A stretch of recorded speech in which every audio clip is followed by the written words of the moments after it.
that's it. How did Christian fare on Monday? Does he still seem on track to play Sunday? Yeah, he was good. We didn't do too much, but had no pain, was good yesterday, and excited to get him out there today. Kyle, what have you told Mooney about just how much time he needs? I haven't told him any.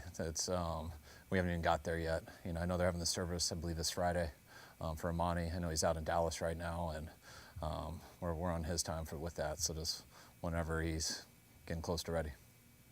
The NFL doesn't give you guys a roster exemption or players roster exemption for being on bereavement? No. Huh?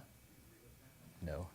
But never thought about it till this situation. But no. I mean, it's just tough. But everybody handles those things differently. You never know how I don't even like to think of how I would react because you don't know until it happens. So just something you got to be there for someone, and there's no right or wrong way to do it. It's whatever works for the person. At what point do you think there will be a decision on whether or not Christian plays Sunday? To like publicly kick off.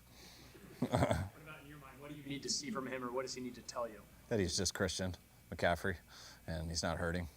But as long as everything goes well, it has in the rehab. So just as long as he doesn't get sore and have setbacks each day with practice. Usually, if you get that in practice, that means it's going to be worse in the game. So hopefully, he can string together 3 days in a row and not have any of those. If he does look like the Christian of old, does his workload become the workload of old, or is that something that you're going to be more cognizant of? It definitely could, but it also definitely might not. So.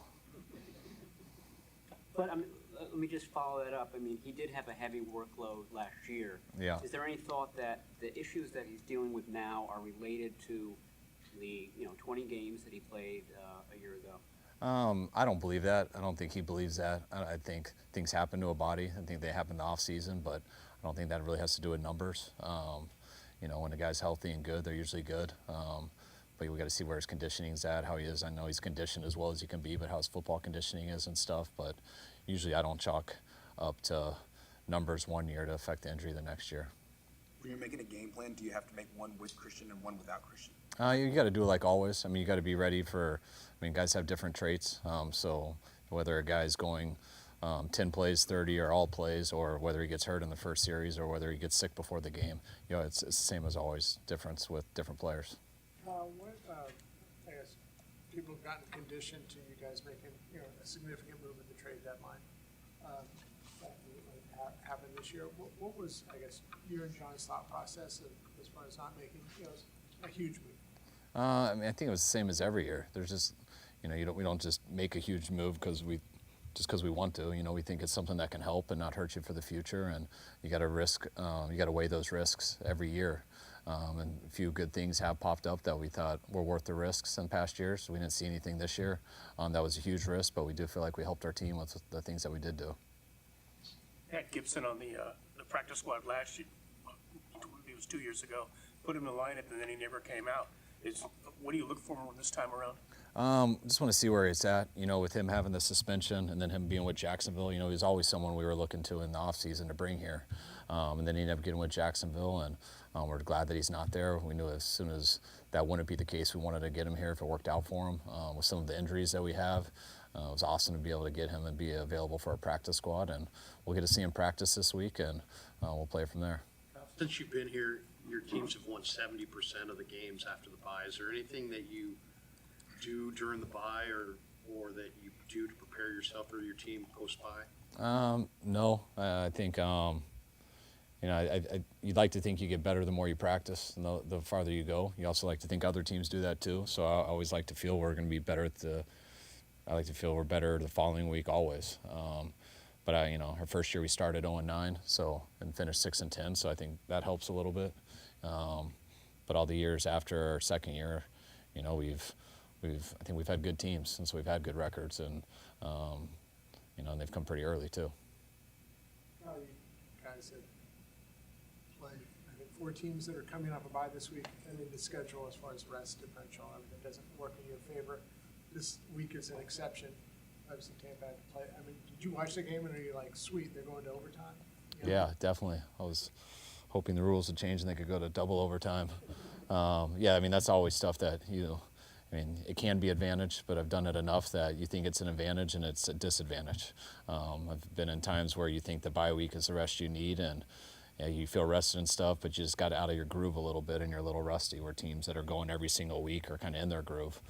So I've seen it both ways, but I definitely would take our side over the other. What do you see from Baker? How has he grown in Tampa? I think Baker's a stud. I think last year, I thought he was at the top of his game last year, playing real well, and this year I think he's the same, if not better. I think he's one of the main reasons. I think they were a couple plays away from playing us in the NFC Championship last year. We were real worried about him going into that game. He just got hotter as the whole year went, and he's playing at such a high level right now. Three out of the next 4 weeks, you're on pretty long road trips. Is there anything that you have to do to prepare for that differently? Not really. I mean, we deal with crowd noise more here and stuff, so you get used to the silent cadence, but usually you get used to that in half a day. Sometimes we like having a little more sleep on the airplanes, which is nice. At least coaches, you get a little more rested, but always like being at home. Always like being in our stadium. Always like Fridays being around our families and stuff, but sometimes it's nice to hunker down a little bit and be about a group of 53 guys or whatever it is, going against a whole stadium, and doing that a few weeks in a row can get fun, and as long as you handle the games the right way.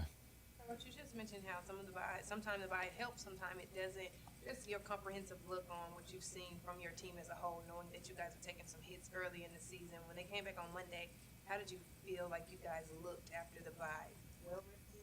Yeah, I always go off, it's usually like the first meeting I talk to the guys. It's usually it's like 10 on Monday. But I always kind of I love the feeling usually of a room before you talk after a bye week. I've been on teams that you don't have a good team, and everyone's been off a week, and everyone's still like trying to get used to getting awake for a meeting. And then sometimes you walk in a room and you can just feel the collective energy of a team that feels rested. They got away for a little bit, and they're excited to be back. They're excited to be around the players, the coaches, and everyone for what's ahead. And that's the vibe I got from our team. I think we got it rested. Doesn't solve everything. I mean, it's only a week and stuff, but it's as good mentally as it is physically. And we got a lot ahead of us. It's going to be a huge challenge, but one that we definitely feel we're capable of, and one we're excited and up for. Tampa played 83 plays on defense. As a play caller, what can you do when you see a team's played that much, blocked that many minutes the game prior, to take advantage of that advantage? I mean, not much as a play caller. I mean, it's you hope they're still tired from it. So you hope that we make the game hard for them and stuff, and do all that. But I mean, it's kind of like what I was saying earlier. It's sometimes you go every week, and you have bye weeks early, and you go like 10 weeks in a row, and you just get on runs, and you guys get used, and you get to the motions. I thought last year one of our toughest challenges was clinching our division after that Washington game, and having the next week not count anything versus the Rams, and then another week where we had a bye week and we had to watch everyone, and then we had a week of practice to get ready for our Green Bay game. And I felt that was one of the reasons I thought we played some of our worst football. And guys loved it. Guys were into it. They were getting rested, but you just kind of got out of that groove. And, man, it felt like we needed a break because we were exhausted, but it doesn't always help. So you got to keep that intensity. Even though your mind usually is, you got to make sure everything's going through it, and because it doesn't get easier. It gets harder, and you got to be used to it being hard all the time, and you got to get comfortable with that, not used to it. All right, thanks, guys.